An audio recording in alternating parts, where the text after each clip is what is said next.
Assalamualaikum semuanya. Halo, balik lagi di YouTube channel aku, Maharani Official. Di video kali ini aku ingin membahas tentang langkah-langkah yang tepat untuk mengajukan KPR bersubsidi. Karena banyak banget yang DM aku dan bertanya sama aku, Kak, bagaimana sih cara yang cepat dan tepat untuk mengajukan KPR bersubsidi agar cepat di ACC. Ayo, siapa yang penasaran? Yuk simak videonya ya. Nah, aku akan share pengalamanku pribadi di perumahan Logam Bangun Setia 2.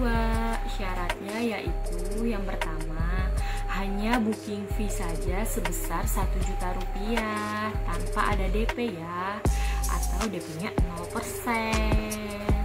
Kemudian yang kedua, harus siapkan fotokopi KTP, KK, dan NPWP.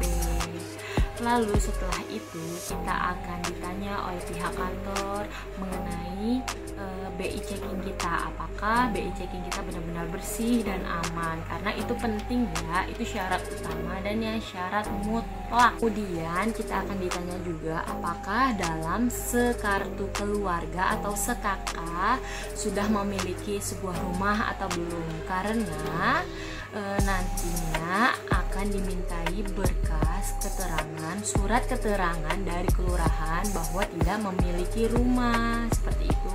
Jadi kalau ditanya oleh pihak kantor itu harus jujur ya, dan tidak boleh ada yang ditutup-tutupi. Karena kenapa? Karena untuk memudahkan proses kita ke depannya, seperti itu. Setelah itu kita memilih sebuah blok. Rumah kita mau di blok mana nih yang ready stock dan available, jadi kita bisa bebas pilih gitu.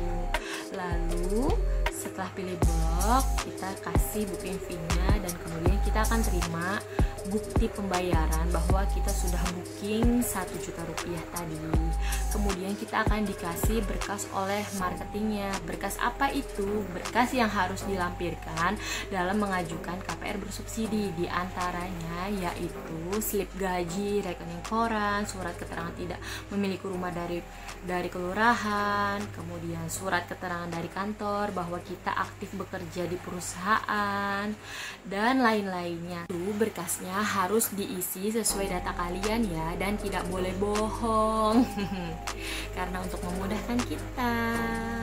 Kemudian berkasnya harus diserahkan kembali ke marketingnya atau pihak kantor dalam jangka waktu 14 hari, karena kalau lewat dari 14 hari booking fee-nya akan hangus loh. Jadi harus diperhatikan ya, dan harus dikejar untuk pemberkasannya. Setelah itu kita menunggu, dalam arti menunggu sampai pihak bank menelpon ke kantor kita untuk mengecek apakah kita benar-benar karyawan di sana. Dan kita harus menunggu juga agar diterbitkan surat SP3K namanya. Itu apabila sudah terbit SP3K, bahwa kita akan dilanjutkan untuk akad kredit. Ada yang tahu belum kapan diterbitkannya surat SP3K-nya? Ada yang tahu nggak? Kalau ada yang tahu komen ya di bawah. Untuk surat SP3K-nya akan diterbitkan kurang lebih 2-3 bulan ya, karena berkas yang sudah kita lampirkan, kita kasih, akan diverifikasi oleh pihak bank terlebih dahulu. Setelah itu kita akan dijadwalkan oleh pihak kantor untuk akad kredit, di mana kita akan akad kredit, menandatangani perjanjian antara pihak pembeli dan pihak bank, seperti itu. Kurang lebih sih seperti itu ya. Ayo semangat untuk membeli rumah di tahun 2020 ini. Mau informasiin aja nih, apabila kalian memiliki cicilan seperti cicilan motor, cicilan kartu kredit, alangkah lebih baiknya dilunasi terlebih dahulu. Karena kenapa? Karena nantinya akan menurunkan plafon kalian. Misalkan harga rumahnya sebesar 150 juta. nanti kalian akan di ACC cuma 100 juta untuk KPR-nya dan sisanya 50 jutanya untuk cicilan motor ya. Andai kata itu nanti kalian harus membayar cash, jadi berat kan? Lebih baik kalian selesaikan dulu ya cicilannya agar tidak memiliki hutang di mana-mana. Kemudian setelah akad kredit selesai, alangkah baiknya kalian wajib mengecek ke lokasi. Karena kenapa? Karena untuk melihat posisi rumah kalian itu berada di mana. Karena lewat set plan saja belum cukup ya. Dan pasti penasaran lah ya, karena habis akad mau buru-buru lihat rumah, pasti ada seperti itu. Pasti ada pertanyaan nih ya, kapan sih untuk pengambilan kunci? Padahal aku sudah akad, seperti itu kan. Nah, aku kasih tahu di sini, pengambilan kunci dapat diambil setelah seminggu setelah akad kredit. Jadi kalian setelah akad, kalian hitungin ya 7 hari. 7 hari kalian menghubungi pihak kantor apakah kuncinya sudah ready apa belum. Apabila sudah, kalian boleh dan bisa mengambil ke kantor untuk janjian mengambil kunci. Dan jangan lupa ya untuk membawa berkas-berkas yang diperlukan, karena tanpa berkas itu tidak bisa diambil kunci. Setelah ambil kunci, kalian akan diberikan form. Mau tahu form apa? Itu form keluhan pelanggan, di mana form tersebut kita dapat mencatatnya apabila rumah kita mengalami cacat, misalnya temboknya retak atau dindingnya terbelah dua atau pintunya jelek, tidak bagus dan tidak tidak kokoh, kemudian ubinnya belum terpasang satu. Nah, itu wajib untuk dicatat di form komplainan ya. Lamanya pengerjaan form komplainan kita tidak bisa tahu karena pihak developer yang akan menentukan. Setelah form komplainannya sudah dikerjakan oleh pihak developer, kalian bebas deh mau tinggalin rumah kalian atau mau ditempati, itu terserah ya. Dan jangan lupa untuk direnov loh.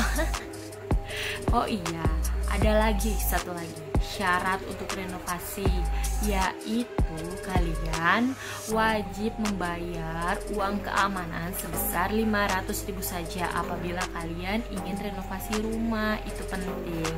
Setelah membayar 500.000 rupiah, kalian terserah mau diapakan rumah kalian, mau direnovasi bagian belakang dulu ke atau bagian depan dulu ke, itu terserah ya.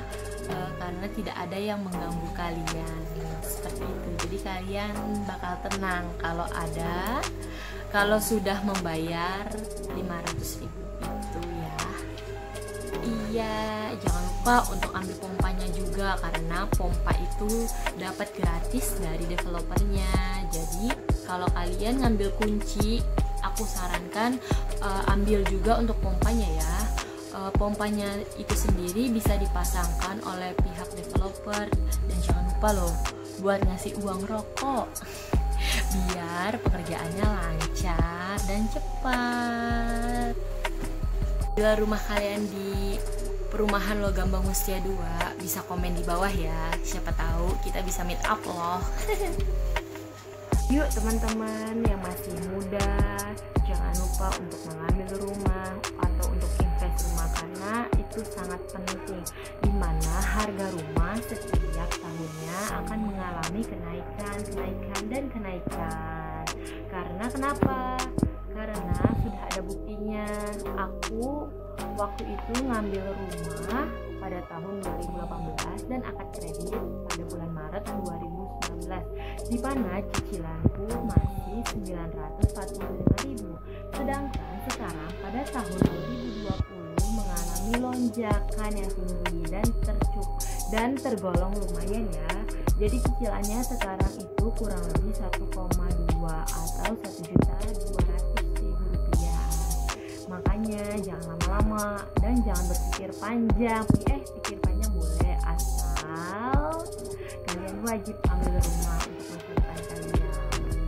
Karena untuk rumah yang murah, rumah yang dekat jaraknya itu sudah tidak ada lagi. Jadi kalian harus gencar mencari rumah yang cocok untuk kalian, yang kalian apabila menyicilnya tuh merasa ringan dan tidak terbebani seperti itu. Buat apa ya kan rumah bagus, rumah mewah kalau kalian tidak bisa membayar cicilannya. Semoga video kali ini bermanfaat ya untuk kalian. Apabila kalau ada yang ingin ditanyakan bisa komen di bawah ini ya, nanti aku akan balas secepatnya. Wassalamualaikum warahmatullahi wabarakatuh.